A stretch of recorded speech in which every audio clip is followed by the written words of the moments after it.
নিখোঁজ বন্দীদের মুক্তির দাবিতে মানববন্ধন করেছেন স্বজনহারা ভুক্তভোগীরা।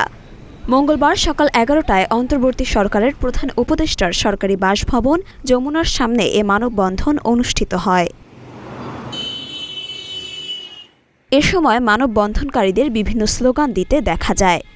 মানববন্ধনে অংশ নিয়েছেন সাজেদুল কবির সাজেল নামে নিখোঁজের এক স্বজন, তার মা রেজিয়া বেগম রেভি ও ১২ বছর বয়সী বোন আফসানা নুরি আলিয়া ২০১৫ সালে নিখোঁজ হন। তাদের আইন শৃঙ্খলা বাহিনী তুলে নিয়েছিলেন বলে অভিযোগ করেন তিনি। এর মধ্যে বোনকে ছেড়ে দিলেও এখনও খোঁজ মেলেনি মায়ের। আমার আম্মুকে ২০১৫ সালে গাবতলী শ্যামলী কান্ডার থেকে আমার বোন আর আমার আম্মুকে দুজনকে নিয়ে যায়।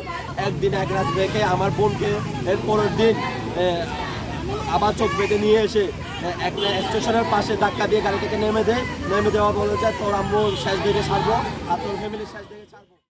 সাজেদুল কবির সাজেল ঢাকা পোস্টকে বলেন, আমার মা একজন বীমা কর্মী ছিলেন।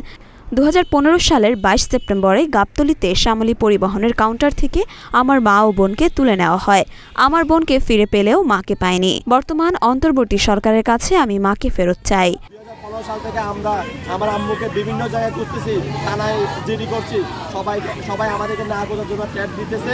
আর আজকে যারা নতুন সরকার গঠন করেছে, অন্তর্বর্তীকালীন সরকার গঠন করেছে, আমরা তাদের কাছে আমাদের একটাই দাবি, আমাদের স্বজনদের, আমার মাকে আমাদের ফিরিয়ে দেয়।